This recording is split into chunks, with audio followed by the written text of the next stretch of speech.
That's a fantastic specimen, mate. Ed anche il nuovo record inglese del pesce palamita nello sport della pesca in apnea. Scopriamo insieme che cosa succede durante la competizione Dorset Open, una competizione che avverrà nella regione del Dorset nel sud dell'Inghilterra, organizzata dal Dorset Spearfishing Club. Go for it. Okay, we're on. So it's 8:36. Maximum 2 hours from now. Okay? We need to be here by 10:30.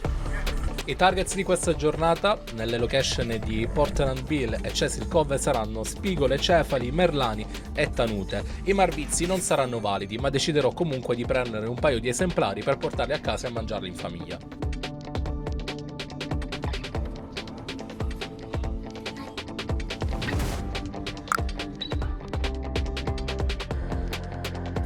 Visitiamo la prima location, che è Portland Bill, un posto difficilissimo a causa delle sue correnti che possono arrivare fino a un massimo di 9 km/h nei momenti di massima alta marea o bassa marea. Abbiamo soltanto 2 ore a disposizione in questa location, dopodiché la corrente comincerà a rafforzare, rendendo pericolosissima la permanenza in acqua. Non faccio in tempo a caricare il fucile e a fare i primi aspetti che la prima tenuta si fa vedere. È un ottimo segnale, vuol dire che qualcosa c'è in giro. È il momento di insistere. A seguire, su un tuffo più profondo, intorno ai 12 metri, vedo un folto branco di merlani che purtroppo non sono in misura. Cerco di scrutare nel branco un esemplare più grosso che però non arriva.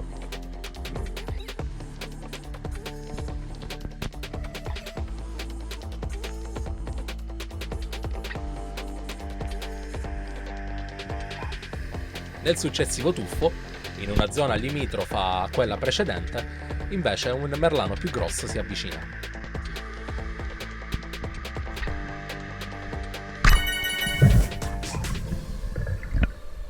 Il merlano risulta essere in misura e quindi valido per la competizione. Sento la corrente aumentare e un po' un attimo mi preoccupa.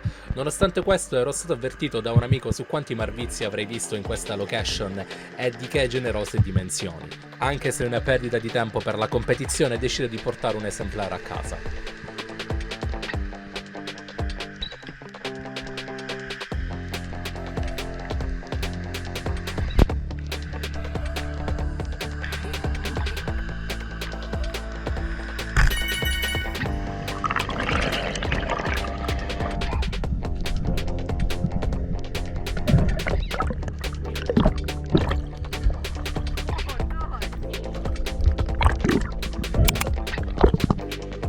Decido di appostarmi vicino a questo masso e in fondo potete vedere, grazie a quella foglia di kelp, quanto la corrente sia intensa. Il tempo sta per finire, ma non posso rinunciare ad un ulteriore sparo ad uno di questi magnifici marvizi. In questo caso sarà il mio personal best, un pesce di circa 2,2 kg.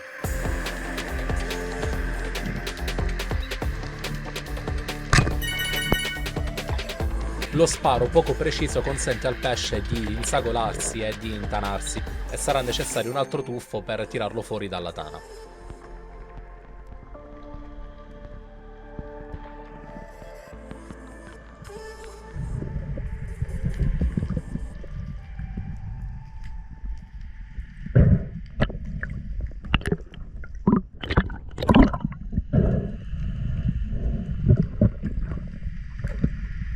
Okay, let's go.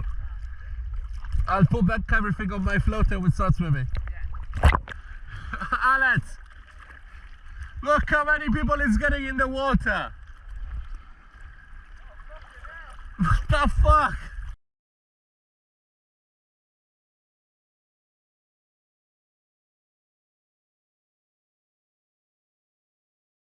Usciamo dall'acqua e risaliamo la scogliera con tutta l'attrezzatura, non ci cambiamo neanche, ci mettiamo in macchina e facciamo circa un quarto d'ora di guida per raggiungere Cecil Cove, una delle spiagge più lunghe d'Inghilterra.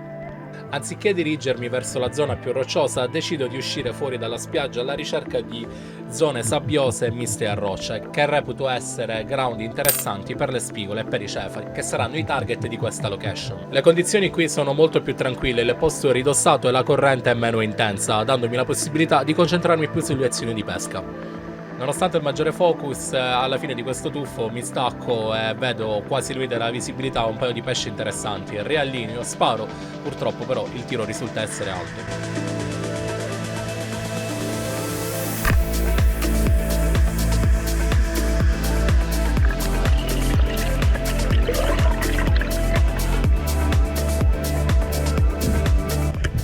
L'obiettivo a favore di corrente è di trovare questi massoni grandi che si poggiano sulla sabbia per aggirarli all'agguato, nella speranza che alla loro ombra o nelle loro parti più ridossate siano presenti le spigole o i cefali.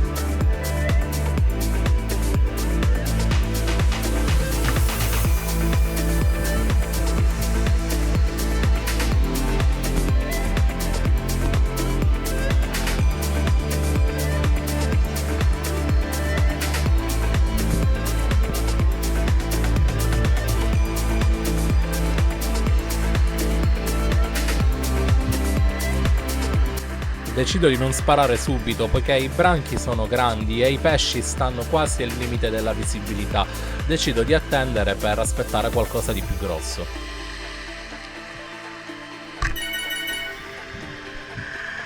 Con questo sparo, analizzando quello che il pesce aveva in bocca, confermo la teoria che quella mangianza era sicuramente stata notata dai predatori e stare nelle sue vicinanze è stata la scelta corretta.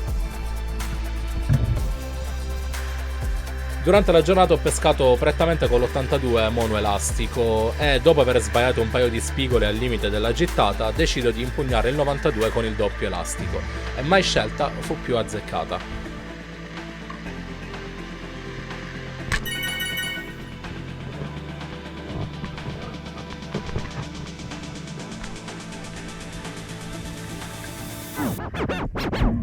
Sono veramente al settimo cielo perché sono riuscito a prendere 3 pesci validi, la giornata è stata bella, tutto sta andando secondo i piani e sicuramente non arriverò ultimo. Decido di fare gli ultimi tuffi e capito su una zona particolarmente bella. Questi massi enormi mi danno la location perfetta per appostarmi all'aspetto, che è quello che faccio, ma tutto mi si era aspettato fuorché un pesce, mi verrebbe da dire quasi tropicale, spuntasse all'aspetto.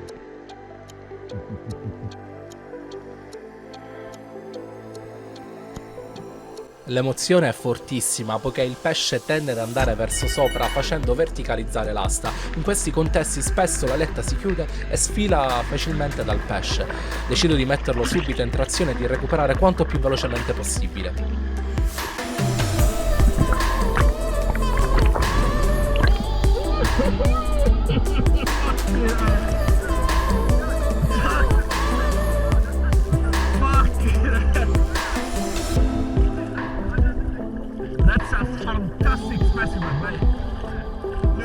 Concludo la mia giornata con quella che risulta essere la pescata più bella del 2024 e poi questa palamita che risulterà essere record nazionale per un peso di 2,360 kg.